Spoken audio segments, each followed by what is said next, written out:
মানুষের মন কি সমুদ্রের মতো গভীর? বাইরে শান্ত, ভেতরে অজানা ঢেউ। এক নারীর জীবনে সেই অদৃশ্য টানা পড়েন। আশাপূর্ণা দেবীর সমুদ্রকন্যা। পুরো গল্প শুনতে এখনই দেখুন ভিডিওটি। নমস্কার, শুভ সন্ধ্যা। শাশ্বতী সিনহা টক্সে আপনাদের সবাইকে স্বাগত। আপনারা শুনছেন আশাপূর্ণা দেবীর সমুদ্রকন্যা। আজ তৃতীয় অংশ শুরু করি। মেয়ের মুখ দেখলেন এরা, খালি কফির পেয়ালা উঠিয়ে নিয়ে চলে যেতেও দেখলেন, আর করে বসলেন এক অসম সাহসিক কাণ্ড। প্রথমে অবশ্য সুপ্রভা মৃদু হাসি হেসে বললেন, দেখলেন তো আমার মেয়েকে? সিংহ সাহেবের হাত দুটো আর একটু লীলায়িত হলো। চেক বইটার পাতা উঠল ফরফরিয়ে, যেন একটা বাজে পত্রিকার পাতা উল্টাচ্ছেন। তা সেটা তো হাতের ভঙ্গি, মুখে স্থিত প্রজ্ঞ হাসি।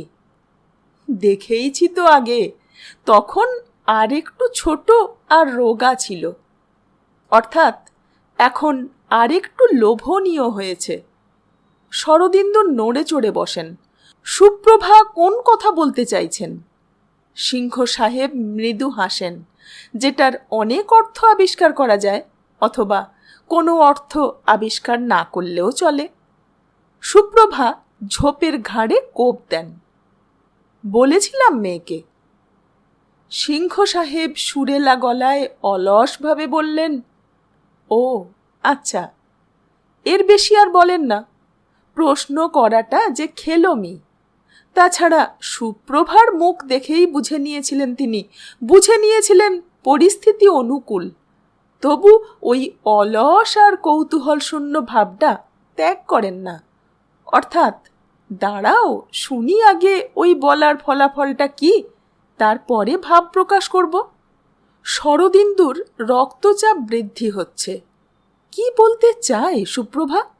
বলল আবার কখন মেয়েকে? যে খবরটা শরদিন্দু আগে জানলেন না, জানল বাইরের লোকটা। ঈশ্বর জানেন কি উত্তর দিয়েছেন কন্যা।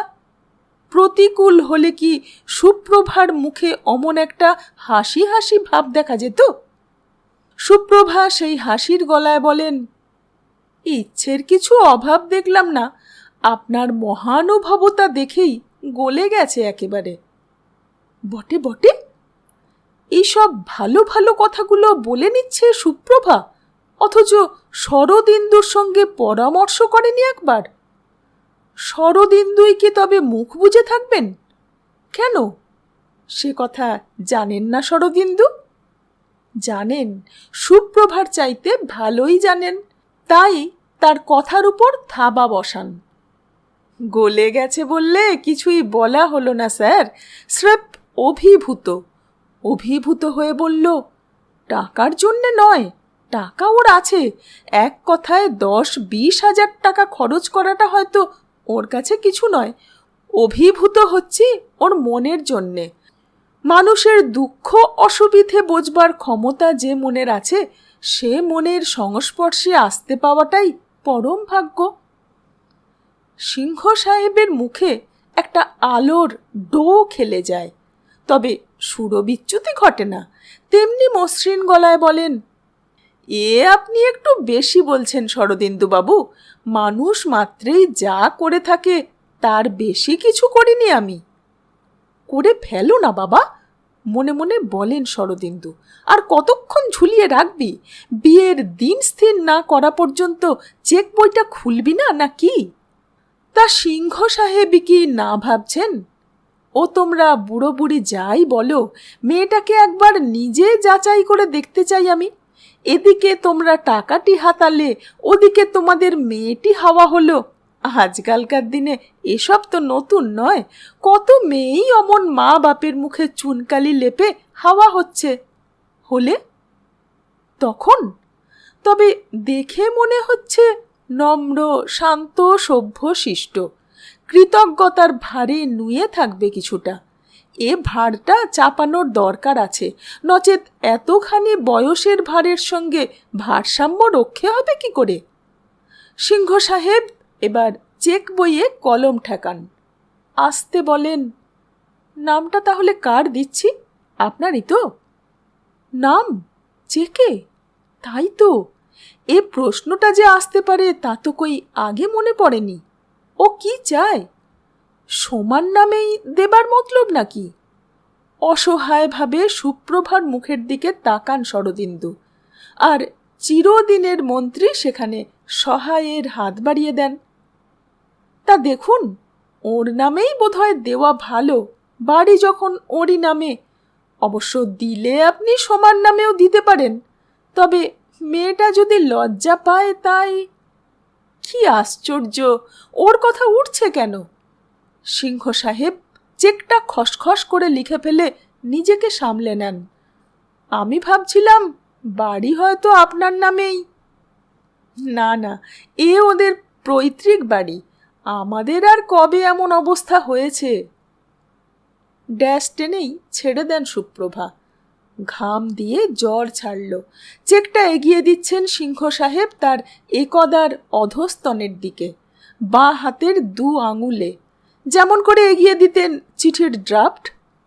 শরদিন্দু এ অপমানটুকু হজম করেন, আর মনে মনে ভাবেন, আচ্ছা, আমারও দিন আসবে, ভবিষ্যতে আমার মেয়ে যখন তোর নাকে দড়ি পরিয়ে নাচাবে। নাচাবেই, কথায় বলে বৃদ্ধস্ব তরুণী ভার্যা। সাহেবের সেই নাচা মূর্তি কল্পনা করে শরদিন্দু যেন মনের দাহ মেটান। আজীবনের অপমানের দাহ, এখনকার দীনতার দাহ। সিংহ সাহেব বিদায় নেন, তারপর সময় এসে ঘরে ঢোকে, বসে পড়ে বলে, উফ, কি ডাঁট তোমার সিংহে সাহেবের। হাসি হাসি মুখেই বলে অবশ্য। ডাঁট? ডাঁটের তুমি কি দেখলে?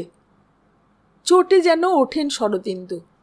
অদ্ভুত এই হৃদয় রহস্য, যার উপর আক্রোশে মন জ্বলছে তার সমালোচনা শুনেও জ্বলে ওঠা।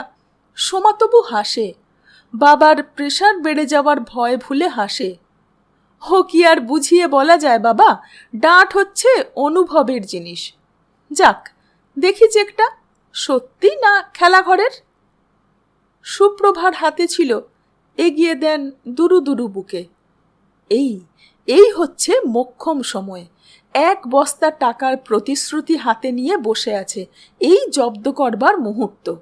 উল্টে পাল্টে দেখে টেখে দুষ্টু হাসি হাসে সোমা। দেখো, এ ব্যাংকে এর টাকা নেই। ফস করে জ্বলে ওঠেন সুপ্রভা, বলেন, বললেই হলো, ওর একটা মান মর্যাদা নেই? চেক ফেরত আসা অপমানের নয়? তাছাড়া আজ বাদে কাল উনি আমাদের কত আপনার লোক হবেন, ওকে নিয়ে ঠাট্টা তামাশা। সুপ্রভার কথা শেষ হবার আগেই সোমার স্তম্ভিত গলা থেকে উচ্চারিত হয়, আপনার লোক হবেন? কে? কেন, সিংহ সাহেব, তোকে দেখে এত পছন্দ হয়ে গেল যে একেবারে পাকা কথা চেয়ে বসলেন। দেখে এত পছন্দ?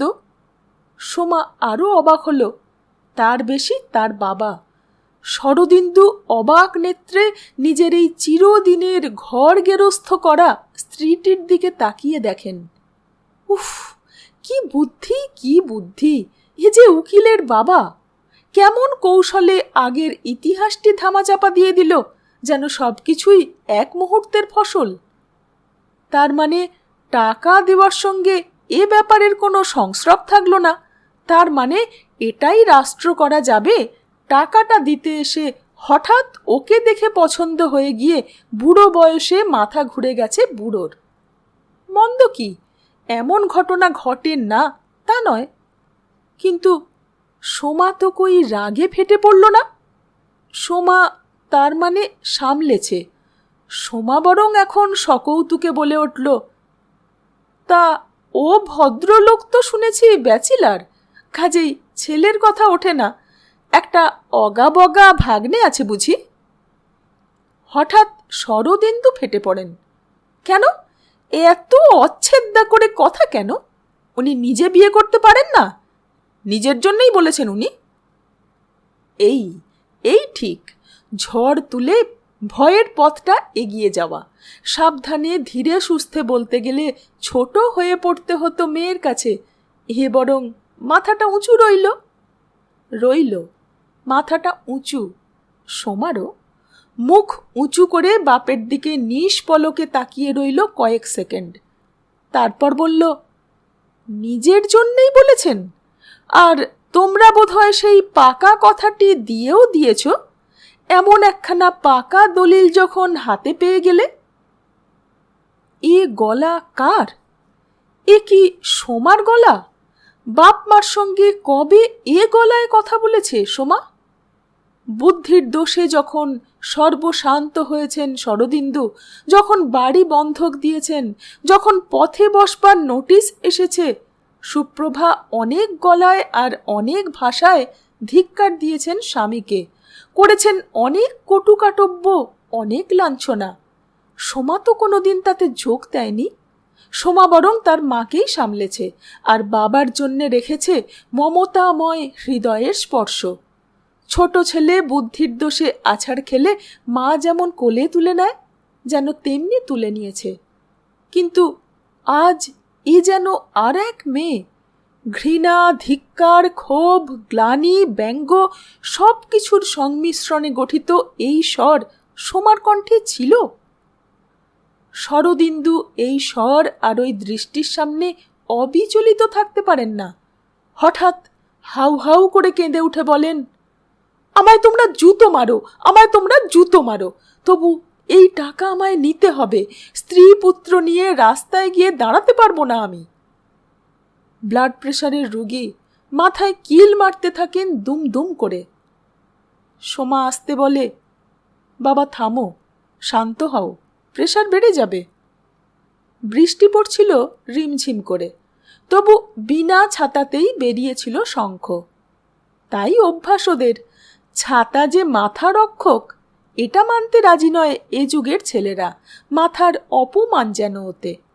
ঠান্ডা লেগে সর্দি হবে, রোদ লেগে অসুখ হোক, বেশি হবে হয় বাড়ির লোক আছে যাদের কথা অবজ্ঞা ভরে ঠেলে ফেলে দিয়েছি। শঙ্খ সেই নীতিতেই চলে। মা যখন বলেছিল, বৃষ্টি পড়ছে অমনি মাথায় বেরোচ্ছিস, শঙ্খ বলেছিল, শুধু বৃষ্টি, বান ডেকেছে বলো। তারপর বেরিয়ে পড়েছিল। ট্রাম লাইনের ধারে সোমার সঙ্গে দেখা। সোমার হাতে বেঁটে একটা ছাতা আছে।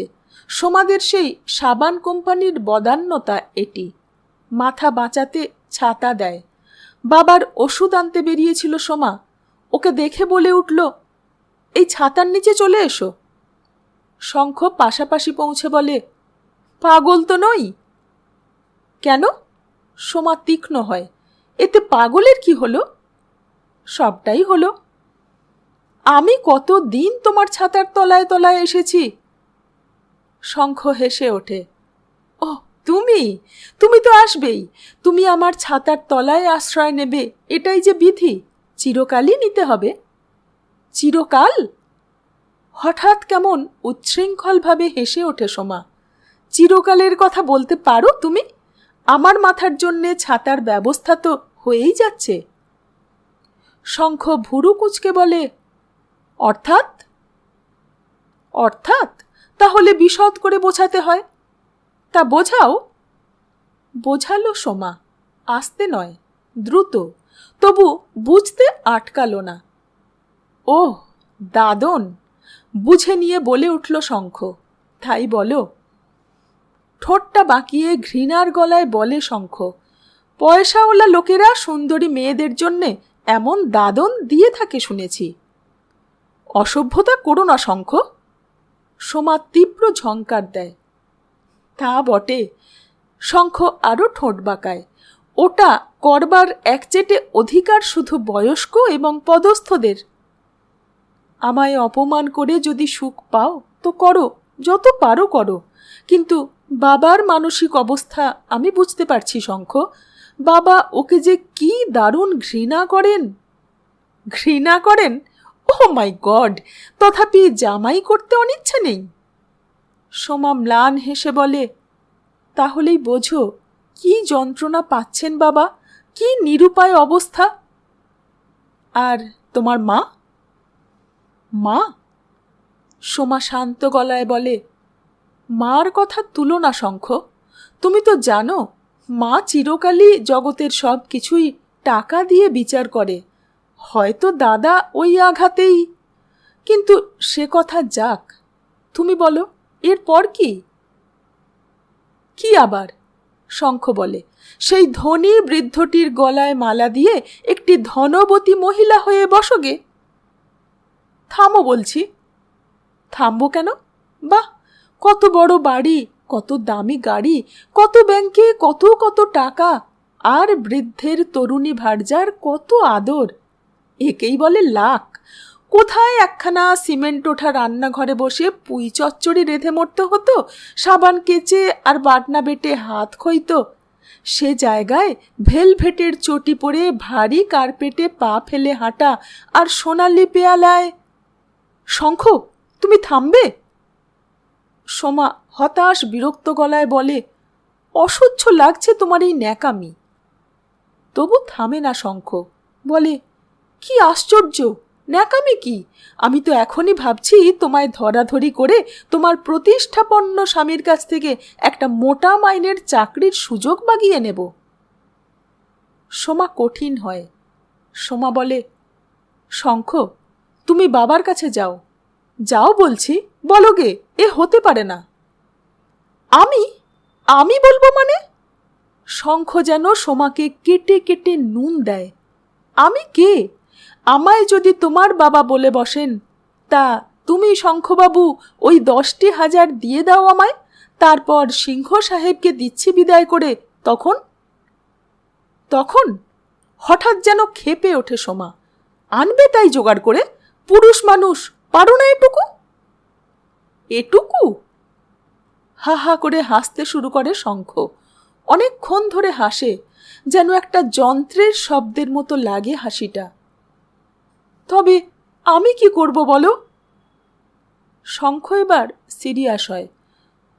তোমার কর্তব্য তোমার মনই বলবে। তবে আমি যদি তোমার জায়গায় থাকতাম, তাহলে স্পষ্ট জানিয়ে দিতাম, আমি বেচা কেনার মাল হতে পারবো না। এতে আমায় বাড়ি থেকে তাড়িয়ে দাও আর যাই করো। সোমা হতাশ গলায় বলে, কিন্তু বাবা, বাবাকে তো তাহলে স্রেফ মেরে ফেলা হবে। আশা ভঙ্গের দুঃখে আর কথার খেলাপির লজ্জায়। শঙ্খ তীব্র গলায় বলে, তবে আর কথায় কি কাজ?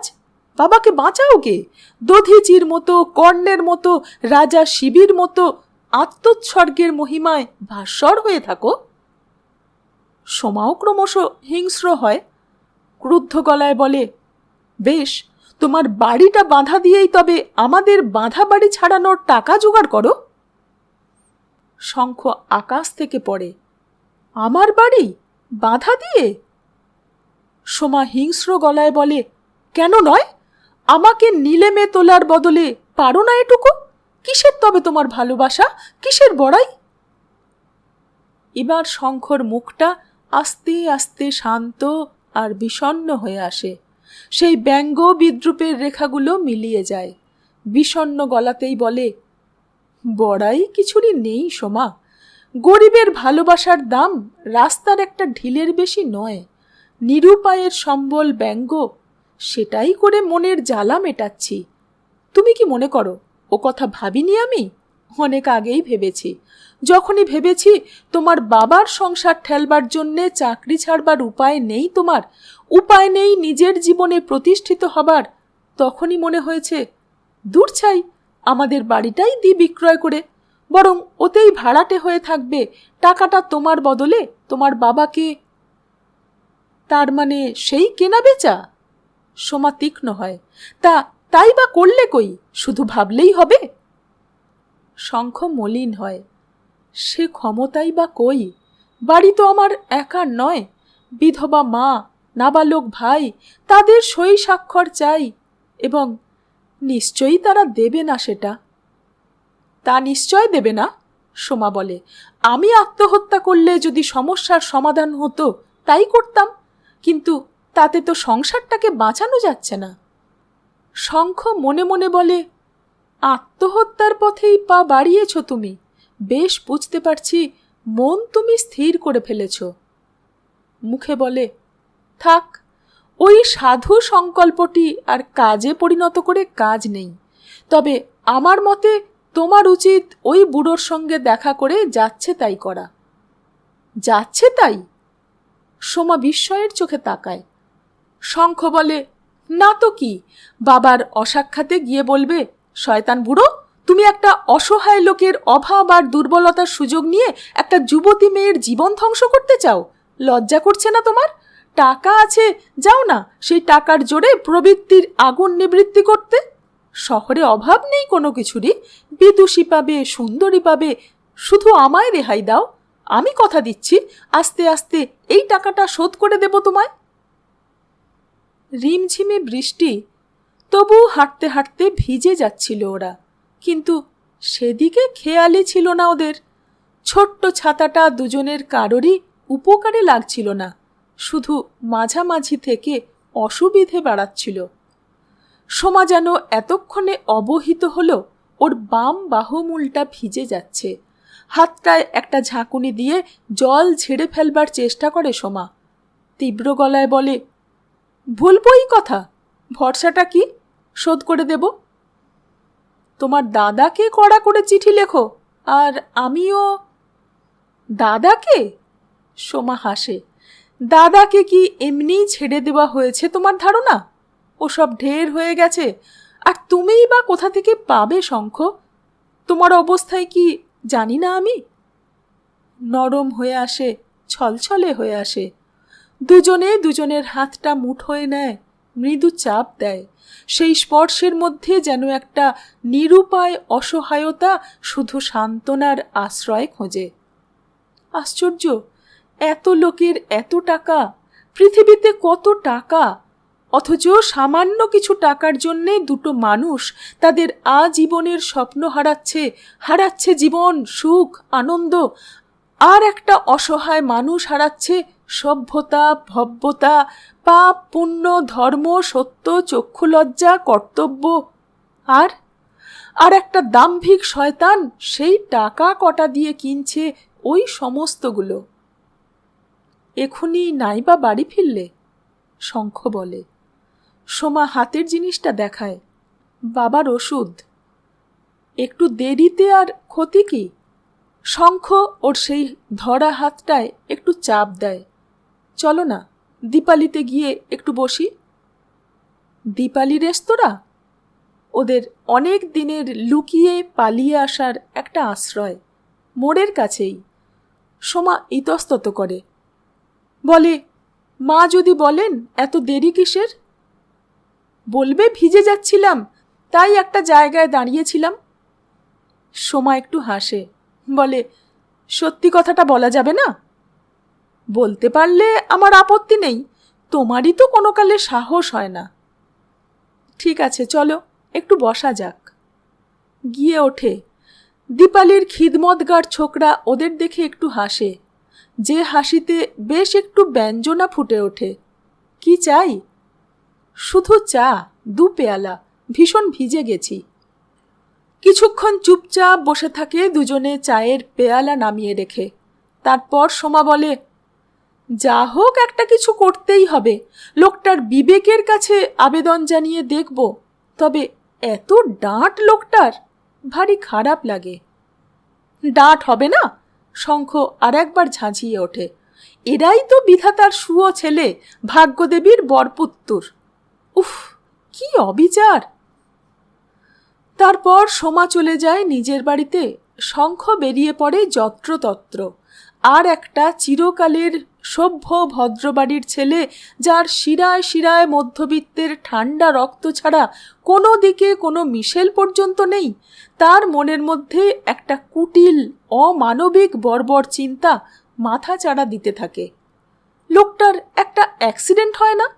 ভারী লরির সঙ্গে সাধের স্টুডি বেকারটির রাম ধাক্কা, থেতলে যায় মুখটা, পিষে যায় দেহখানি। বিয়ের বাসনা অপূর্ণ রেখেই ইহজগৎ থেকে বিদায় নিতে হয় বাছার। বেশ হয়, তাহলে বিশ্বাস করতে ইচ্ছা করবে জগতে কোথাও একটা সুবিচারক আছে, টাকাটা তো পাওয়া হয়ে গেছে, কাকাবাবুর চিন্তা মিটেছে। সই নেই, হ্যান্ড নোট নেই, দাতার ওয়ারিশানও নেই, কাজেই আর কোনো বিপদেরও ভয় নেই। অদেখা লোকটার থেতলে যাওয়া মুখটার অবস্থা চিন্তা করতে করতে একসময় হঠাৎ লজ্জা পায়। তবু সমাধানের ওই সহজ পথটাই মনের মধ্যে ঘোরাফেরা করতে থাকে শঙ্খবোসের। সোমা এসে দেখল দরজায় গাড়ি, দেখল বাড়িতে সাড়া পড়ে গেছে। একটি আত্মীয় ছোকরা, হয়তো অগা বগা ভাগ্নেই হবে, আর জনৈক পুরোহিতকে সঙ্গে করে সিংহ সাহেব এসে হাজির হয়েছে। এটা অভাবিত, এটা স্বপ্নের অগোচর। সোমা যখন শঙ্খর সঙ্গে কথা কয়ে এসে বুকটায় একটু বল পাচ্ছিল, হঠাৎ এই অঘটনে ধড়াস করে উঠল, দমে গেল। লোকটা যেন তাকে গ্রাস করে ফেলার তোড়জোড় করছে, যেন তাকে ছেঁকে তোলবার জন্যে জাল ফেলছে। টাকার বস্তার শোকে হয়তো একদিন ঘুমোয়নি, হয়তো তাড়াতাড়ি দেখতে এসেছে এরা ভেগে গেল কিনা। কিন্তু এখন পুরুত সঙ্গে নিয়ে আসার কারণটা কি? কারণ আবার কি? পাকা দেখা অথবা দলিল পাকা করা, অর্থাৎ 10,000 টাকায় কেনা সম্পত্তিটা তাড়াতাড়ি পাকাপাকি রেজিস্ট্রি করিয়ে নিতে চায়। সুপ্রভা হানফান করছিলেন, মেয়েকে দেখেই চাপা আক্রোশে ফেটে পড়লেন। কোথায় ছিলি? ওষুধ আনতে গেলি তো গেলি। সোমা কখনো মা বাপকে রুক্ষ কথা বলতো না, হঠাৎ আজকাল বলছে, আর বলা মুখ বলছেই। বৃষ্টি পড়ছিল, দেখতে পাওনি? চোখ নেই? না, নেই, চোখ কানের মাথা খেয়েছি যে। উফ, কি অবস্থা! এদিকে এই কাণ্ড, ওদিকে তোর বাবার শরীর কেমন করছে। আমি একা কি করি তার ঠিক নেই, এক্ষুনি পাকা দেখবে। সোমা এবার মুড়ের মতো তাকায় মার দিকে, তারপর বলে, জানতে না এসব তোমরা? কোথায় জানলে এই রকম অব্যবস্থা করে রাখি? তা সেই কথাটাই বলছো না কেন? সোমা কঠিন হয়। সামাজিক একটা আইনও তো আছে, নাকি সব কিছুই টাকা দিয়ে কেনা যায়? সেই আইন টাইন সব। সুপ্রভা কালী মুখে বলেন, তা আমায় বলছিস কেন? আমি কি করব? বললাম তো ঠিকঠাক নেই, কি করে হবে? তা বললেন, ঠিকঠাকের কি আছে, কি কি আয়োজন করতে হয় বলুন, ব্যবস্থা করে দিচ্ছি। গাড়ি রয়েছে, ড্রাইভার রয়েছে। ও, আজ থেকেই তাহলে উনি তোমাদের এই ভাঙা নৌকোর ভার নিয়েছেন? সোমা রুদ্ধ কণ্ঠে বলে, এত বড় একটা নির্লজ্জতার প্রতিবাদ করতেও সাহস হলো না তোমাদের? এটুকুও বলতে পারলে না? এর জন্যে তো পাঁজি পুঁথির অনুমতিও লাগে। সুপ্রভা যেন এইবার পায়ের তলায় মাটি পান।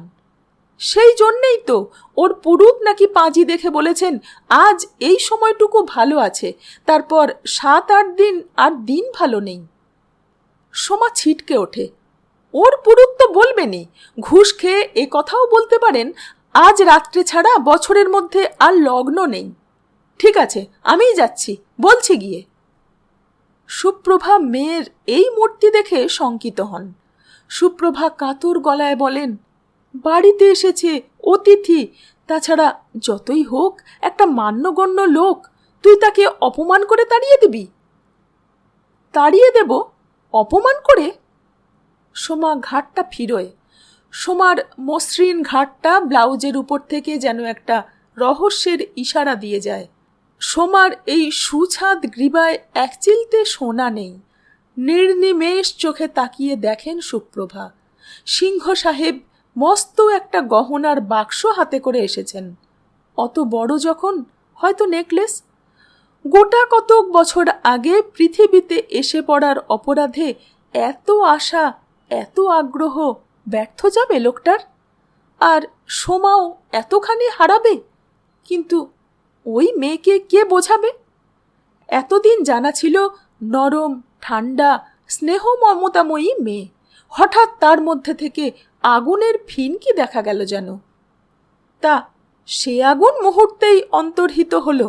সোমা যেন অবাক গলায় বলে, অপমান করে তাড়িয়ে দেব কি বলো? আমি কি ভূত? যা বলবার ভদ্রভাবেই বলবো। কিন্তু সে তোমার ওই ভাবের ধার ধারবে, খেপে যাবে না? সোমা শান্ত গলায় বলে, তাহলে তো বুঝতেই হবে লোকটা সুস্থ নয়, ক্ষেপে যাওয়া রোগ আছে। রোগ আছে? সুপ্রভাই ক্ষেপে ওঠেন। কারণ নেই খ্যাপবার? টাকা ছাড়া আর তো কোনো কারণ নেই। তা সেটাই কি সোজা? সোজা অবশ্য নয়, তবু বলতেই হবে, ওই শক্ত কাজটা করতে হবে আপনাকে, আস্তে আস্তে শোধ নিতে হবে। শোধ? সুপ্রভা ছিটকে সরে যান, যান স্বামীর দরবারে। তৃতীয় পর্ব এখানেই শেষ। ফিরে আসছি পরের অংশ নিয়ে। সঙ্গে থাকবেন।